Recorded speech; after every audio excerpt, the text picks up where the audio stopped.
You're listening to Simply the Best Sports Take, the best podcast breaking down the best stuff in sports with host Sean Bingham. His takes are so good, he dropped the mic, but then you wouldn't be able to hear him, and that would suck. Welcome into STB Sports Take, Simply the Best Sports Podcast. I am your host, Sean Bingham. We are on YouTube, Spotify, Apple, Google, Anchor, everywhere you get your podcast. Thank you for being here. Be sure to check out the description below, guys. You can skip ahead, skip back. I have the timing of the segments. I really want you guys to get the content you want, so feel free to look at the description on any platform. You should be able to see the exact timing at which I hit different topics. So let's dive in. Going to start with the Utah Jazz. Oh, actually, before I say that, I need to ask again to everybody, please hit that subscribe button. If you are subscribed already, thank you. If you are not, and you like what you hear, hit the subscribe button. I would love it and appreciate it. Thank you. Okay, now let's dive in. Got to start with the Utah Jazz. They lost last night to the Timberwolves. So the Jazz are now 0-3 against the Timberwolves this season. The Timberwolves have like 17 wins, I think. Let me double check as I say that. 18. So they had 17. The Jazz gave them their 18th last night. The Minnesota Timberwolves are 3-0 against the Utah Jazz, and they are 15-44 against the rest of the NBA. What is going on? Where is the matchup gone wrong here? I don't get it. And it's interesting because I've been touting Rudy Gobert as the Defensive Player of the Year, and I stand by that. He is the Defensive Player of the Year, and I don't even think it's very close. But I must admit, when he goes against really talented big men like a Karl Anthony Towns or a Joel Embiid, he doesn't seem to do quite as well. He's a fantastic rim protector overall, anchor of a defense, affects the ball on defensive side far more than anybody else does. But one-on-one against some of the more highly talented, offensively talented big men in the league, he doesn't do as great. That's just a fact we got to live with. So really sad, though. The Jazz were up by 18 and blow an 18-point lead against a far inferior team. And the Timberwolves come storming back, win the game. And, Mike Conley, I was texting some friends, Mike Conley giveth and Mike Conley taketh away. Conley hits the free throw that was crucial, misses the next one, unfortunately. But then, in just a fantastic turn of events, Jazz get the ball back, and Conley drills a step-back three to give us the lead. And I pulled up on ESPN app. They'll have like the win percentage probability, which I kind of like following because it's honestly like never right either. It's so stupid, but it's kind of fun to watch. And the Jazz's win percentage probability at that point in the game, when that was I think it was 104, 103 when Conley hit that three-pointer, their win probability was like an 80.2% or something. And then we freaking give up that bucket, which Rudy, after the game, he admitted, he's like, hey, if I don't mess up, he didn't say mess, but if I don't mess up that defensive play at the end, we win the game. And he did. There was just some sort of miscommunication, and, we leave D'Angelo Russell wide open, streaking to the hoop for an easy layup to win the game. Very unfortunate. And then Mike Conley gets the turnover. We still had 4 seconds, and Mike Conley turns the ball over, and the game ends. So very, very sad, unfortunate loss for the Jazz. And my immediate reaction was, we need Donovan Mitchell back ASAP. We are missing Donnie very, very much. And I don't know that I've given Donovan Mitchell plenty of credit, but I've kind of talked about how, some of these other teams like Brooklyn or the Lakers or whoever, they're not as deep as the Jazz, which is true. And I've kind of alluded to the fact that the Jazz could lose their star and still win games, whereas the Lakers can't, the Nets can't. And I think we're seeing that that's not true. It's equally true of the teams, right? Where without Donovan Mitchell, we could win a first-round matchup, and that's about it. We couldn't win a second round. We might not even be able to win a second-round matchup with him, if we're being honest. But without him, we'd have no chance. And that's the same thing for the Lakers without LeBron or the Nets without Durant and Harden, we'll say. But we need Donovan Mitchell back, and I think he's going to be fine. They're saying he's going to miss another week, but I think we're being extremely cautious to make sure he's fully healthy for a playoff run. I'm just looking at the standings now, and I'm thinking we need to keep that number one seed. Nobody plays better at home than the Utah Jazz. They have the most wins in the NBA at home. They have the fewest losses in the NBA at home. we really, really need, they're 26-4, by the way, at home. We really need to keep that number 1 seed, because someone that scares me more and more is the Phoenix Suns. They just keep doing it. I keep thinking they're going to wilt away and kind of fade a little bit, and they just don't do it. We'll see what they do come playoff time, because Chris Paul is known to turn teams around. He's also known to not have the greatest playoff results in his career. And then, of course, the other stars are young, DeAndre Ayton and Devin Booker. They've never been there before. So we don't know what the Suns will do in the playoffs, but this much I do know. The Suns are actually the best team in the NBA on the road. They are the only team in the NBA with single-digit road losses. And so it did make me think, because my immediate reaction too was we need Donnie back, and then secondly was, gosh, we got to play better on the road. And I started to think about, Kendrick Perkins' comment that I criticized about how he said we're mediocre on the road, which is totally false. And then I looked at the standings, and I studied what the other teams are doing and where we're at, and I realized I was right, Kendrick Perkins was wrong, which we all knew all along, but I started to second guess it a little bit. But Kendrick Perkins is still an idiot, so that much is good to know. But the Jazz actually don't play bad on the road. There's only 3 teams with more road wins than Utah.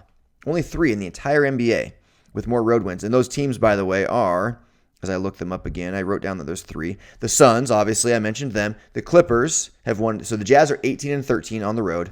The Suns are 20-9. The Clippers are 19-12, and the Lakers are 19-12. Those are the only 3 teams with more road wins than Utah. Utah is next at 18-13. Even the Nets, 16-13 on the road. The 76ers, 17-14 on the road. The Bucks, 17-13 on the road. The Nuggets are 18-11, so they have a better win percentage, but not more wins. So we're really fine. We're fine. I would like to see us be a little bit better on the road, but I'd like to see us be a little bit better everywhere, just because I really would love to see Utah win a title. But there's nothing to freak out about. There's nothing to hit the panic button over. We need Donovan Mitchell back. There's no surprise there. He's not only our best player, but he's our leader too. Mike Conley is a good leader. Rudy Gobert is a good leader. But Donovan Mitchell is the leader, and he's our best player. So we do need him back. The Jazz shot horrendously last night, under 40% from the field, under 30% from 3. Jordan Clarkson, he has these games where he might score 25 one night and he might go 1 for 25 the next night. I'd like to see him be more consistent, but the Jazz are just 1 game up now on the Suns, and remember, the Suns own the tiebreaker, so we really want to hold on to that 1-game lead. We play them head-to-head on Friday of this week, so keep an eye on that one. Okay, we're going to move now to the NFL. The draft is this week. It's getting exciting. We already kind of know who's number 1 and who's number 2. In fact, I looked up the sports betting odds on if you want to bet for Trevor Lawrence to be number 1 and if you want to bet for Zach Wilson to be number 2. You have to bet, so it's a minus 10,000 for Trevor Lawrence to go number 1, which means you have to bet $10,000 just to win $100. So you have to risk 10 grand in order to hope to win $100. So if you bet 20 grand, if you want to win, but he's going to go number 1, we know this. And so if you want to win quick $200, I guess go put 20 grand down on Trevor Lawrence to go number 1. On the flip side, though, if you want to roll the dice, if you bet $100 that he doesn't go number 1, then you could win 10 grand if he doesn't. And maybe you'd think people would be out there trying to sabotage you. Go put a freaking $1 million down for him to not go number 1, and then maybe create some fake stories in the media about his, I don't know, something crazy that makes him not be as desirable at number 1. That could be an interesting little thing. But I'm not encouraging that, by the way. Please don't do that. But Trevor Lawrence is going number 1. Zach Wilson is going number 2. He's a minus 3,000 to go number 2. So that means you have to bet 3 grand just to win $100 for Zach Wilson, that Zach Wilson goes number 2. So it feels like that's a foregone conclusion. I would like to see Zach Wilson go number 3 to the San Francisco 49ers. I think it's a far better fit for him, and I think it's a way better system for any quarterback to enter into. The Jets have a history of just churn. Every few years they've got a new quarterback they're drafting. Sam Darnold hasn't done anything. It just feels like the Jets are this losing franchise. Bad situation for Zach Wilson. Whereas the Niners were just recently in a Super Bowl. Maybe you play under Jimmy G, maybe not. There's rumors we might see Jimmy G back in New England. Bill Belichick wanted to get him back and prove that he had the right guy all along. The Niners clearly want to move on from Jimmy G. They moved up in the draft to number 3, so we know that his future there is over. It's just a matter of time. But I think it's a better situation for anybody to go number 3, and that's really where the draft starts, is at number 3.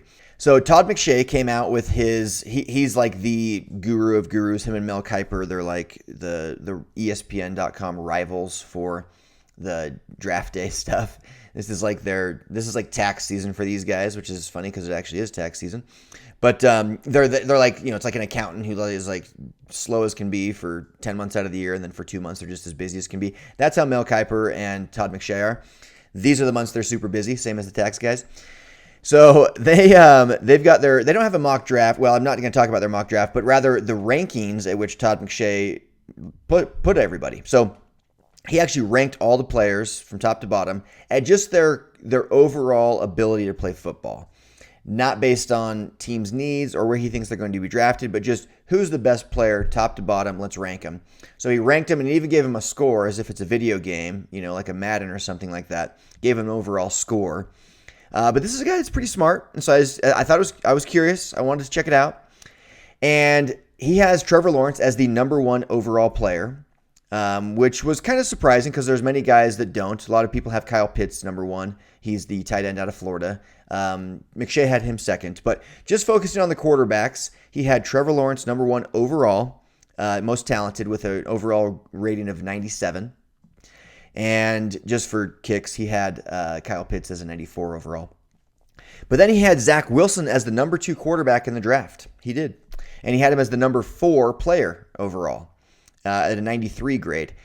Trey Lance is the guy who he graded 3rd best quarterback in this draft, number 9 player overall with a 92 rating. So Todd McShay says that Trey Lance is the answer at number 3. We've seen Trey Lance's stock rise. Justin Fields' stock seems to have dropped.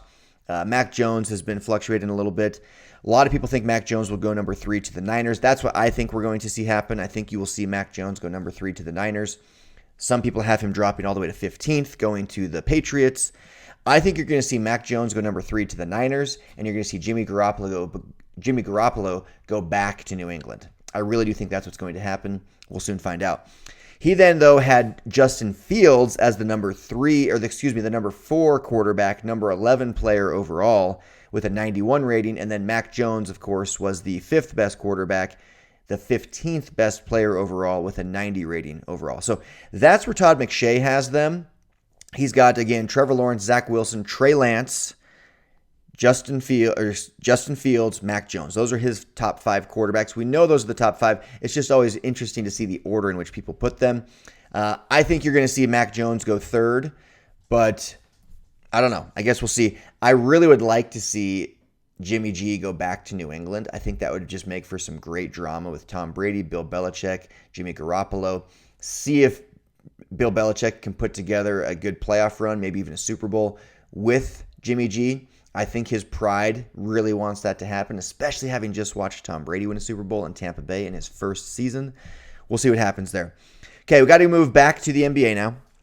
I don't know if you guys saw this, but Dr. J was on a podcast, and he had his all-time NBA first and second teams, right? So his all-NBA all-time teams. And LeBron James was not on either one of them. So it's made news. It's like everyone's going crazy. How does he leave LeBron James off his number 1 and number 2 team? And he gave his reasoning. His reasoning was that he said LeBron has been responsible for the advent of the super team. And he's like, I'm not going to take LeBron or whoever he's bringing with him. Really throwing shade at LeBron. Throwing shade at the fact that he had to go to Miami and he had to bring Chris Bosh with him. He had to, join D Wade, and then he had to then go join Kyrie and bring Kevin Love with him, and now he has to go to LA and bring Anthony Davis with him. And he just is like, I'm not gonna, I don't value that. I don't like. He hates the super teams. He was earlier this season saying how the Brooklyn Nets are just buying a championship, purchasing a championship.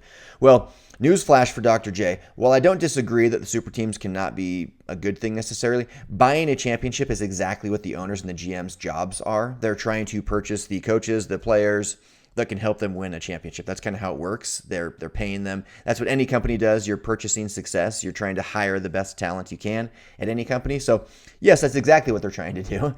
You're right about that. But I do agree that super teams can be bad. It's not as fun sometimes. We know exactly what's going to happen. If healthy, we know it's Nets and Lakers. But here's who he had on his first team.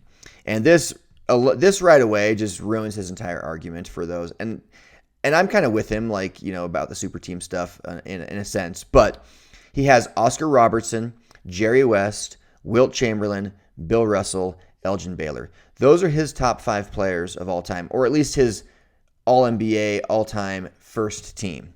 So obviously there's position-based stuff there. And right away, I'm just like, literally none of those guys belongs on either the first or the second team. On his second team, he then has Magic Johnson, Michael Jordan, Larry Bird, Karl Malone, Kareem Abdul-Jabbar. A lot of those guys do belong, but here's who my first team would be. My first team would obviously be Michael Jordan. I would put Steph Curry at the point guard. At the 3, at the small forward, I'd have to put LeBron. At the 4, I'd probably put Tim Duncan. And at the 5, I'd probably... The 5 is so tough because there's so many guys. But I'd probably go with Hakeem Olajuwon at the 5. Then on my second team, at the 5, I'd have Shaquille O'Neal. And I can agree with Karl Malone on the second team at the 4. And then at the 3, I would put Larry Bird, who he's got on his second team. At the 2, I would have Kobe Bryant. And then at the 1, I would have Magic Johnson. So that would be my first and second team, which is more accurate than Dr. J's. This is just blatant old man, get off my lawn type of mentality from Dr. J, who I actually met, by the way. I met Dr. J about 2 years ago, a year and a half ago, in an airport in Chicago, actually, which was kind of cool. Got a picture with him, me and my bro. Kind of a cool thing. He was very nice. But this is definitely him just being an old-timer, sticking to his old ways and saying, Jerry West, are you kidding me? Jerry West would get annihilated by these guys. I mean, he would steam, like, I don't even think Jerry West would be a starting player in today's NBA. He would not start on a team. That's how much the NBA has advanced beyond that era. So, yeah. Oscar Robertson, great player. Elgin Baylor, great player. Bill Russell, Wilt Chamberlain, nobody's going to argue, great players. But come on, they're not at the level of LeBron James, even Kevin Durant. But Dr. J leaves those guys off his list entirely. Okay, one more thing about the NBA, and actually 2 more things. This is very interesting, but in Wisconsin, there is a proposed bill. This is a true story, folks. There's a proposed bill in Wisconsin to make harassing and assaulting of referees a misdemeanor. It's supported now by the NBA official Twitter account, like the officials of the NBA Twitter account and Instagram account. So this is just wild. If you are harassing, which in my mind would be like bullying, yelling at an official, it will be a Class A misdemeanor. What? Does that mean now if I yell at anybody, it's a misdemeanor? Now, for the record, I think bullying is weak. I think yelling at officials and demeaning them, I think yelling at them when they screw up and trying to help, influence the outcome of a game in your favor, I think that's pretty normal and acceptable. But once you get into like name calling, belittling, personal attacks, things like that, that's where you're kind of the loser at that point. You've very much crossed the lines and you're kind of the loser. But to yell at an official like, dude, what are you thinking? You blew that call. If you're a head coach, you have to do that. Like, it does influence the outcome of games. You see makeup calls all the time in sports. But now they're saying if you harass somebody, it can be a Class A misdemeanor. So I would rather see them implement this type of thing at schools to eliminate bullying among children. But instead, they're protecting officials. And the NBA officials are, of course, on board with it. And so they're showing that they're just as soft as this generation of players.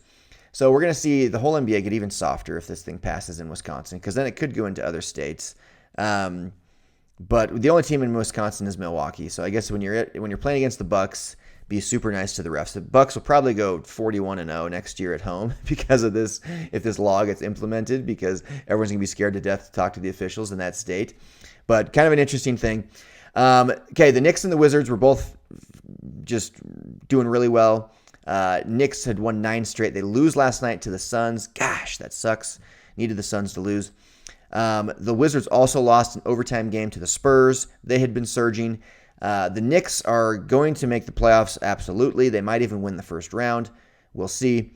But the Wizards might make the playoffs. The Wizards are surging a little bit. They're right there in the play-in scenario now, so they've got a chance.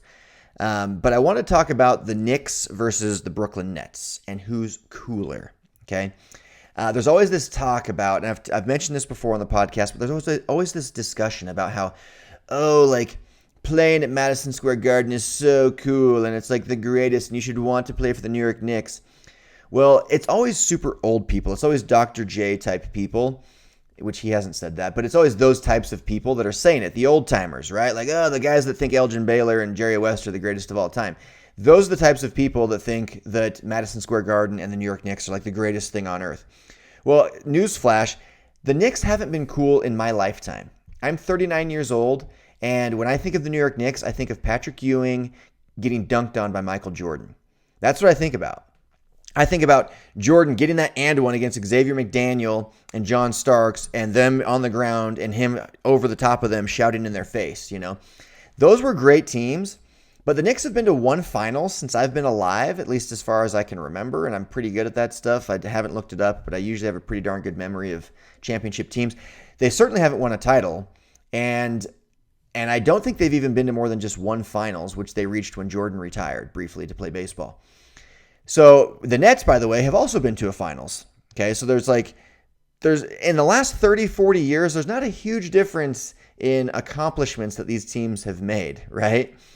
And from a perspective of just what's hip and cool, well, Jay-Z is really cool. Barclays is really cool. The hottest new arena in the NBA is really cool. Kevin Durant is really cool. James Harden is really cool. Kyrie Irving is really cool. Their logo is cooler. Everything about the Brooklyn Nets is cooler than the New York Knicks. And guess what? Nobody cares if Billy Joel played a concert at Madison Square Garden 40 freaking years ago. Nobody cares. Now, Manhattan is cool. New York City is cool. We all get that. But this notion that the Brooklyn Nets are so lucky to have Kevin Durant and Kyrie Irving because they should have chosen the Knicks, and they made this huge mistake not choosing the Knicks because look what the Knicks are doing without them.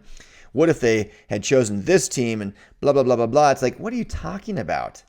Like, nobody looks at the Knicks as this cool team. Go look at Twitter. Go look at Facebook. Go look at... Actually, Facebook is the one spot you might find people talking about the Knicks because it's for old timers. Look at Instagram. Look at TikTok. Look at Twitter. All of the younger people, all of the rising generation, they all think the Brooklyn Nets are cooler. And they are. The Brooklyn Nets are absolutely cooler. Madison Square Garden is historic and iconic, and people love there. Even Zion Williamson just the other day said he loved playing there as his favorite place outside of New Orleans, which really meant it's his favorite place to play because how on earth could New Orleans be his favorite place? But ultimately, the Brooklyn Nets are the cooler team. So I looked up the value of franchises, NBA franchises over the years, which it's wild how much these NBA franchises have increased in value. From the year 2010 to now, it's just 10 and a half years. They've tripled and quintupled in value. They've gone from worth 300 million to they've gone 10x even. Some of the most valued franchises went from 400 million in 2010 to 5 billion today. It's absolutely insane. I wish I could have put a few $1,000s into an NBA franchise years ago. Which wouldn't that be interesting if we had a publicly traded NBA franchise? That could be kind of cool. But anyway, the New York Knicks in 2010, so 11 years ago, the Knicks were the most valued franchise in the NBA. The Nets were the 21st most valuable franchise in the NBA, which was near the bottom of the list. There's 30 teams in the NBA. So Knicks were number 1, Nets were number 21.